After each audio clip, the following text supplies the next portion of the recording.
ব্রাহ্মণবাড়িয়ার আশুগঞ্জ থেকে বিজয়নগরের রামপুর পর্যন্ত অন্তত ২৫ কিলোমিটার এলাকায় তৈরি হয়েছে তীব্র যানজট। কাল মধ্যরাত থেকে তৈরি হওয়া যানজটে ভোগান্তিতে পড়েছেন দূর দূরান্তের যাত্রীরা।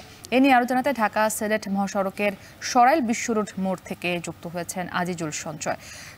সেখানকার যানজটের বর্তমান পরিস্থিতি সম্পর্কে জানাবেন, কারণ কি এবং এই পরিস্থিতি নিয়ন্ত্রণে কর্তৃপক্ষ কি ধরনের পদক্ষেপ নিয়েছেন? আপনি দেখতে পাচ্ছেন আমি এখন হচ্ছে ব্রাহ্মণবাড়িয়ার সরাইল বিশ্বরোড এলাকায়। মূলত গতকাল বৃহস্পতিবার দিনগত মধ্যরাত থেকে এই ঢাকা সিলেট মহাসড়কের অন্তত ২৫ কিলোমিটার অংশে তীব্র যানজট তৈরি হয়েছে।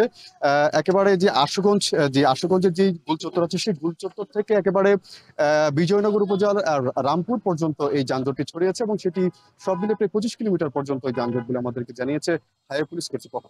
আমরা কথা বলেছিলাম খাটিয়াতা হাইওয়ে পুলিশের ভারপ্রাপ্ত কর্মকর্তা মামুন রহমানের সঙ্গে। তিনি জানিয়েছেন যে মূলত এই যে আশুগঞ্জ থেকে বিশ্বরোড পর্যন্ত যে ৪ লেনের যে কাজটি চলছে, ভারতীয় প্রকল্পের যে ভারতীয় ঠিকাদার যে কাজটি করছে, এবং এই কাজটির ফলে এই আশুগঞ্জ থেকে বিশ্বরোড মোড় পর্যন্ত প্রায় ১৫ কিলোমিটার অংশে বেশ কিছু অংশে তীব্র খানাখন্দ, অসংখ্য খানাখন্দ সৃষ্টি হয়েছে এবং এসব খানাখন্দের কারণে যানবাহনের ধীর গতিতে যানবাহন চলাচল করছে। তার ফলে এই খানিক বাদেই কিন্তু একটু পরপরই আসলে এখানে যানজটের সৃষ্টি হচ্ছে এবং এটি আসলে এখন এই যানজট কিন্তু একেবারে আসলে অসহনীয় পর্যায়ে চলে গিয়েছে, বিশেষ করে।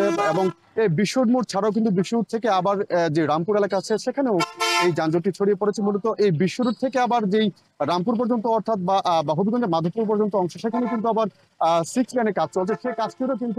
সেই কাজটিরও আসলে ধীরগতির কারণে এই যে মহাসড়কের এক অংশ বন্ধ করে যে কাজ চলছে, যার ফলে মহাসড়কটি সংকুচিত হয়ে পড়ছে এবং এর ফলে কিন্তু যানবাহনের চাপ বেড়ে এখানে তীব্র যানজট তৈরি হচ্ছে। তবে আমরা যেটি জানতে পেরেছি যে মূলত আশুগঞ্জ থেকে বিশ্বরোড বা আশুগঞ্জ থেকে আখাউড়া স্থলবন্দর পর্যন্ত যে ৪ লেনের যে কাজটি চলছে, সেটির যে প্রকল্প ব্যবস্থাপক আছেন শামীম আহমেদ, তার সঙ্গে আমি কথা বলেছিলাম। তিনি বলছেন যে আসলে মূলত যেহেতু এটি আসলে ভারতীয় এবং দুই দেশের যৌথ অর্থনীতি প্রকল্পটি হচ্ছে এবং আসলে বিভিন্ন জটিলতার কারণে কাজটি থমকে গেছে এবং এই জন্য আসলে তারা, যেহেতু এই প্রকল্পের কাজের কারণে তারা দীর্ঘদিন ধরে মহাসড়কটিতে সংস্কার কাজ চালাতে পারেনি এবং সেই জন্য আসলে তাদের এই যে বিভিন্ন স্থানে তীব্র খানাখন্দ তৈরি হচ্ছে এবং খানাখন্দের ফলে এখানে আসলে যানজটে তৈরি হচ্ছে। তবে শামীম আহমেদ জানিয়েছেন যে তারা আসলে এটি জরুরি ভিত্তিতে তারা এই যেহেতু আশুগঞ্জ গুলচত্বর এবং বিশ্বরোড মোড়েই একেবারে খানাখন্দের অবস্থা বেশি খারাপ, এই অংশটুকু তারা দ্রুত মেরামতের চেষ্টা করছেন এবং আমরা আজকে এসে কিন্তু এখানে দেখেছি যে তারা আসলে এখানে ইট ফেলে কিন্তু তারা এটি সংস্কারের চেষ্টা করছেন। তো মুক্তি, আমার কাছে এই ছিল ঢাকা সিলেট মহাসড়কে এখানকার যানজটের সার্বিক চিত্র।